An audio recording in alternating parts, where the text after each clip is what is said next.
Medobčinsko društvo gluhih in naglušnih občin Slovenske Konjice, Vitanje in Zreče je v sodelovanju s Splošno knjižnico Slovenske Konjice organiziralo predavanje na temo Kaj je naglušnost. K sodelovanju smo povabili različne predavatelje, in sicer dr. Hlačar je predstavil naglušnost z zdravstvenega vidika, potem Center možnosti, to je tehnično-informacijska pisarna Zveze društev gluhih in naglušnih Slovenije.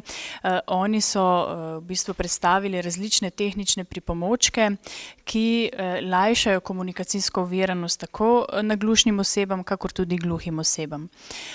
Predavanje pa je zaključil član društva Franc Vrečko, ki je iz svojih izkušenj povedal, kaj moramo biti pozorni pri uporabi slušnega aparata, kako ga je potrebno vzdrževati in pa pravilno negovati. Dober večer in lepo pozdravljeni. Veseli me, da smo se v tolikšnem številu zbrali na čajanki, ki organizira Medobčinsko društvo gluhih in naglušnih občin Slovenske Konjice, Vitanje, Zreče v sodelovanju s Splošno knjižnico Slovenske Konjice. Na oder vabim gospoda Matevža Marenko, predsednika društva, da nam pove nekaj besed. Izvolite. Torej, dovolite mi, da kot predsednik društva tudi jaz na začetku pozdravim vse prisotne. Za vse tiste, ki našega društva še ne poznate, in bi rad povedal nekaj osnovnih podatkov. Imamo status društva, ki deluje v javnem interesu, in status delovanja. Izvajamo različne socialne programe, skozi katere našim članom nudimo podporo in pomoč, da lahko živijo polnovredno življenje in se vključujejo v svoje delovno in socialno okolje.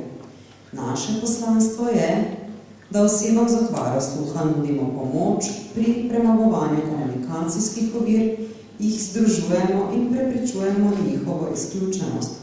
Tudi današnje predavanje organizirano s tem namenom.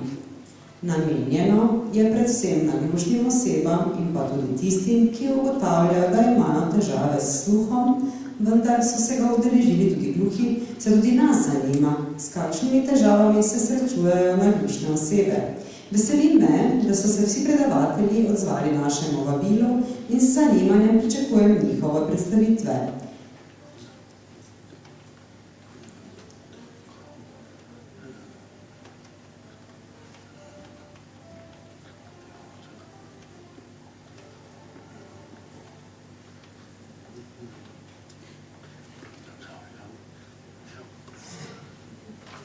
Hvala lepa.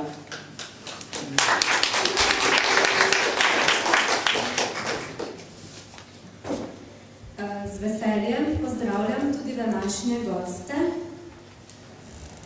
Gospod Jože Hlačar,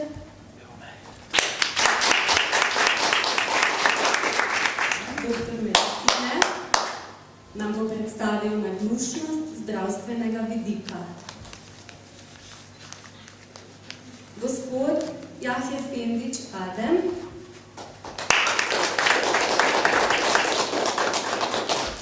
Center možnosti, nam bo predstavil različne tehnične pripomočke, povedal, kako se uveljavlja pravica do slušnega aparata in na kaj moramo biti pri tem pozorni. Gospod Franc Vrečko,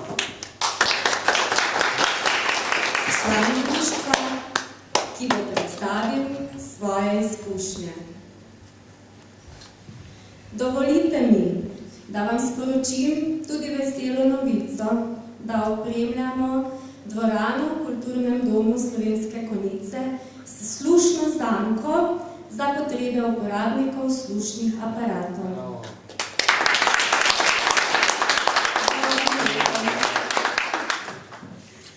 S tem boste lažje spremljali prireditve, gledališke predstave in filme.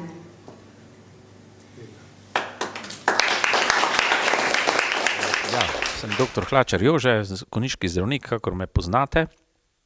sem bil povabljen od strani gospoda Franca Vrečkota v eno prijetno skupino ljudi z eno temo predavanja, to se pravi, kaj je gluhost, naglušnost.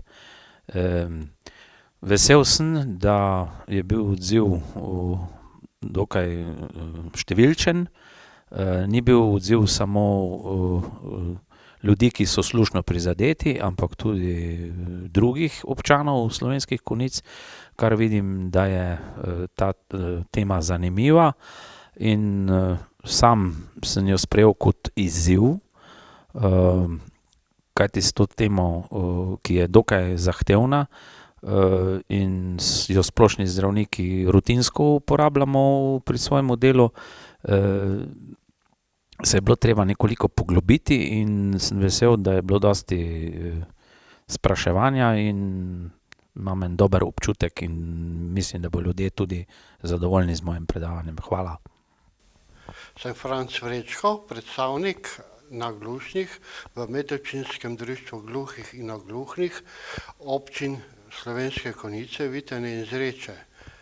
Toast naglušnih, če se smemo tako imenovati, smo za danes pripravili predavanje, kaj je naglušnost.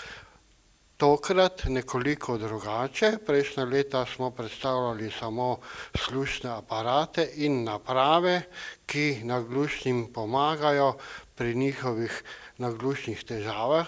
Letos pa smo povabili med nas tudi spoštovanega doktorja Jožeta Hlačarja, ki nam je z zdravstvenega vidika predstavil bolezni ušes, kako ušesa delujejo, in mislim, da je bila ravno ta tema danes udarna tema. Ljudi je zelo zanimala ta zadeva, postavljali so zelo dosti vprašanj in mislim, da so do sedaj vsi zadovoljni. Danes bomo tudi predstavili neke novitete strani slušnih aparatov in na koncu tudi, na kaj morajo biti uporabniki slušnih aparatov pri njihovi uporabi tudi pozorni. Naslednje predavanje takšne vrste bo zopet prihodnje leto in upamo ravno na vse takšne udeležbo, kot je bila letos, in tudi zanimanje za to.